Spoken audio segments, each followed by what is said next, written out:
I have some buttercream that's been bagged, and then I also have some loose buttercream for frosting these. I have a 6-inch cake round. I'm going to bring over my turntable here and kind of readjust things.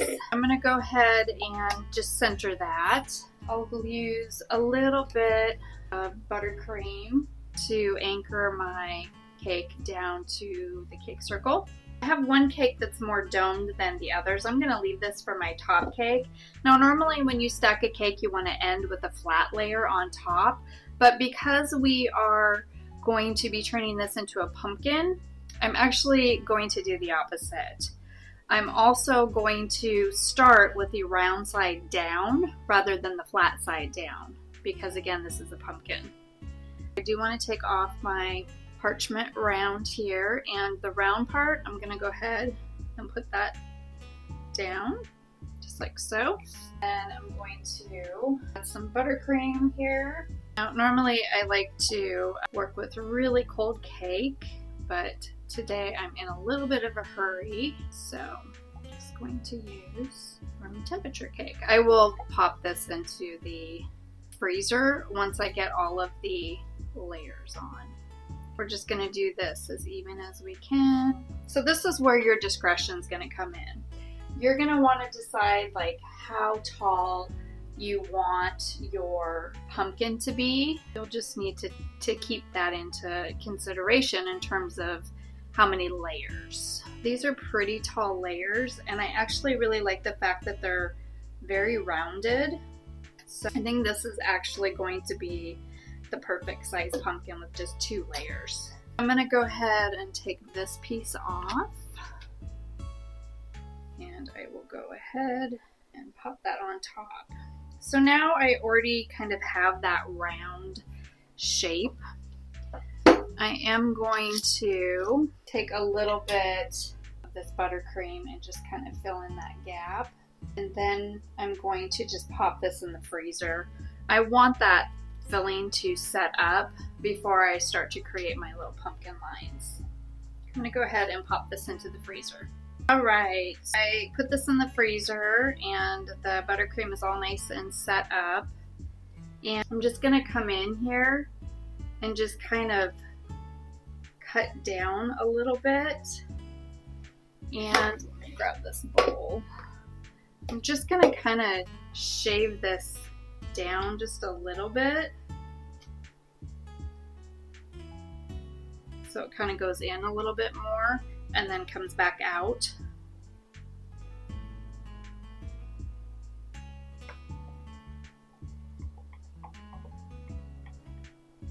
So this is where you're going to want a firm cake recipe that has like whole eggs in it. And I'm just gonna kind of do the same thing down here, kind of just cut in a little bit and just take about this much off all the way around.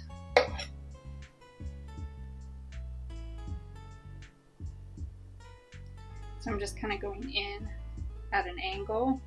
You could also use a ball pan and bake up your cake in a ball pan, and that will give you the perfect kind of sphere to work with.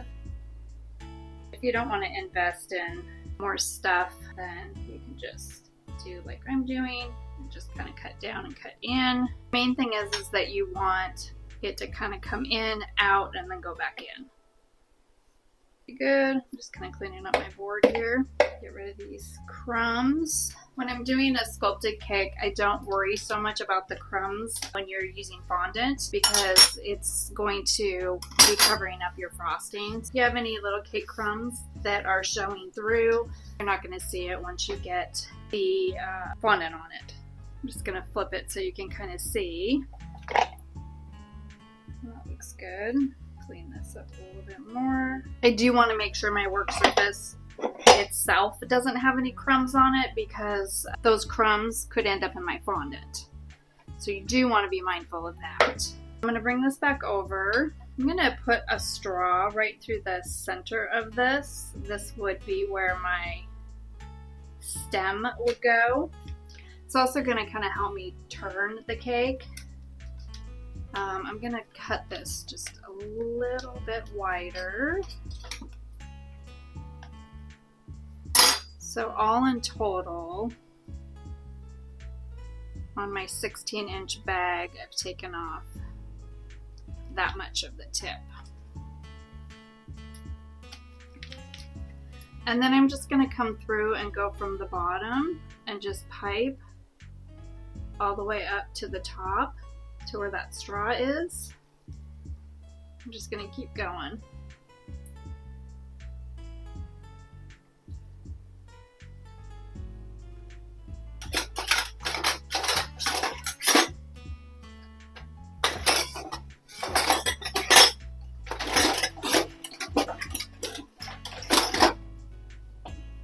Gonna kind of come through and start to smooth this. I'm just using a little clay tool. You could also use a piece of acetate. The reason why I want it to be thick is that I'm going to be using the fondant and to squish kind of in between little creases in the buttercream and the fondant to create the little pumpkin lines. I'm getting to the point now where I'm just kind of cleaning up the bottom. And then I'm going to throw this back in the freezer to get that buttercream to firm up. That looks pretty good. I'm gonna go ahead and throw this in the freezer, and then I'll come back through and kind of reshape when it's frozen, clean up any of the little edges, and then we'll be ready to move on to the next step. While we're waiting for our buttercream to set up, I have some fondant here that I mixed red and yellow together to make orange. I've gone ahead and kind of patted it out into a disc just to make rolling it out a little bit easier. I like to use a silicone mat to roll my fondant out so that I don't have to use a bunch of powdered sugar. That tends to really dry out the fondant, powdered sugar and or cornstarch. Some people use just powdered sugar, which actually has cornstarch in it, and some people use just cornstarch. I'm just going to start out with my little roller and give this a half turn, and I always roll from the center out. I like to do the smaller one because it helps me keep the shape a little bit better. I just pick it up, give it a turn, and because I'm doing a 6-inch round, I'm going to roll this out as far as I can, but I want to make sure that it is thick enough to do the indentation for the pumpkin. The lines or the ridges on the pumpkin. I'm going to use my bit larger one now. Again, I'm rolling from the center out. And I don't come all the way to the edge because I don't want to thin this out too much. And I'm trying to go somewhat all the way out to this line. Now at this point, I'm just going to kind of start to level this out. I'm going to feel it. See if I'm the same thickness. If there's any air bubbles, I'll just come through. You can use a toothpick and just kind of go in at an angle. Any air bubbles you might feel, pop those. That feels pretty good. So I'm just gonna put the plastic wrap back over. You want to keep this covered up until it's time to move it onto your cake. Otherwise it will crack and dry out, and then you'll just have a really hard time getting it onto the cake. So we're just gonna leave this be and get our cake.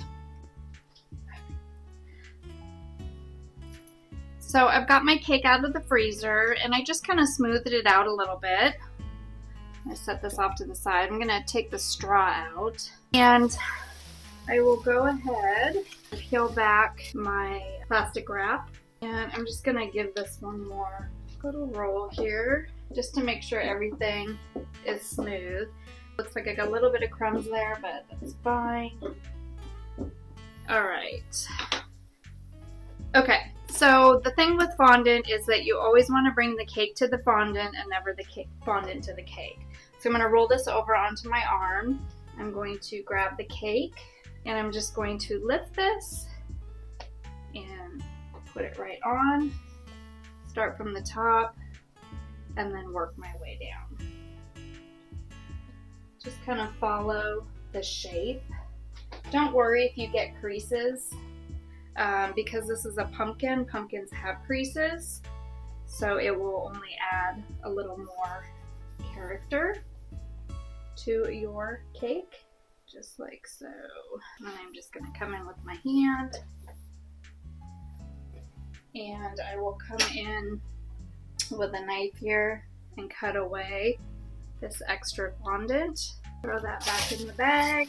And now I can really start coming in here with my hands and kind of start smoothing. I like to take a little Dresden tool here and kind of push into the bottom part of the cake, that extra fondant. Just kind of tuck it into the cake, between the cake and the cake circle. And just keep smoothing as I go. And like I said, if you get any creases, don't worry about it, because you're gonna have leaves and gourds and other little corn and other little decorations on here, so it's not gonna be that big of a deal. You won't even see it. And like I said, if you have a few little creases, it's just going to add a little extra charm to your pumpkin. You do want to make sure that that fondant is attached to that buttercream though. Alright, we're just going to kind of go through, and anything that's outside of the board, clean up. If there's any little areas that you need to smooth out, you can. And then I'm going to grab my little turntable here, and I will put my pumpkin back on that turntable. And I'm just going to kind of finish coming through, tucking that fondant wherever I think it needs to be tucked. Take my hand, smooth it out anywhere that I feel like it needs to be smoothed. That is it. That is that. So then the next thing that I want to do is I want to kind of figure out where I'm going to put my creases. I'm just going to kind of come from the center and kind of figure out where I want my pumpkin lines to be. So I'll just kind of roughly draw them and kind of figure out like how far do I want the spacing to be. And I'm just going to do this all the way around. I'm going to create those little divots.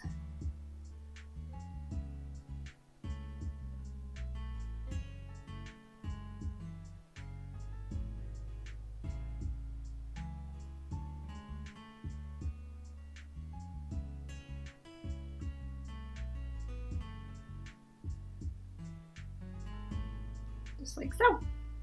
And then I'll come back through, so I use the narrow end, I'll kind of come back through with the wider end and really get in there and create those divots deeper so that it pops the fondant out around it.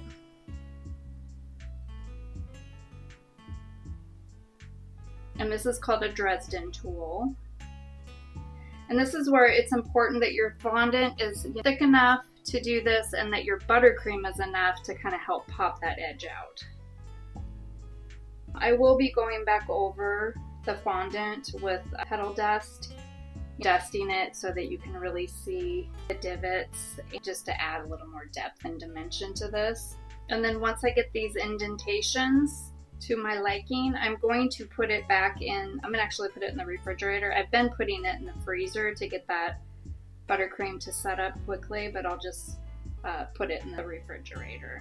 Alright, so there's my pumpkin. I've got a little bit of the orange left, so I can just take, I don't need this to be another color. I mean, you could use brown since the teddy bear is going to be brown, but I have a little candy stick here. This is a hard candy stick and it has a little ball on the top of it. So I'm just going to take a little bit of fondant and I'm just going to cover that ball with the fondant. And then once it's attached, I can just shape this to be that little stem that you see. You can even come through and draw some lines on it if you want.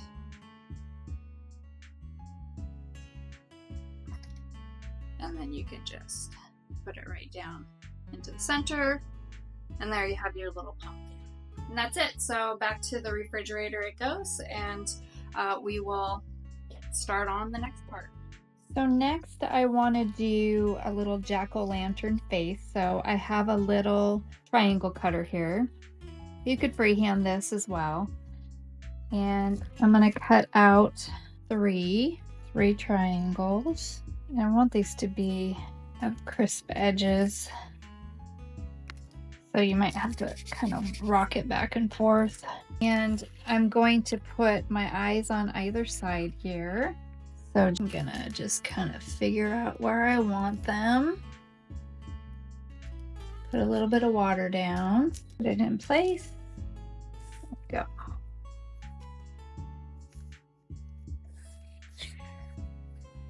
And then I'm gonna put his little nose. Just make sure these are stuck on there right about here.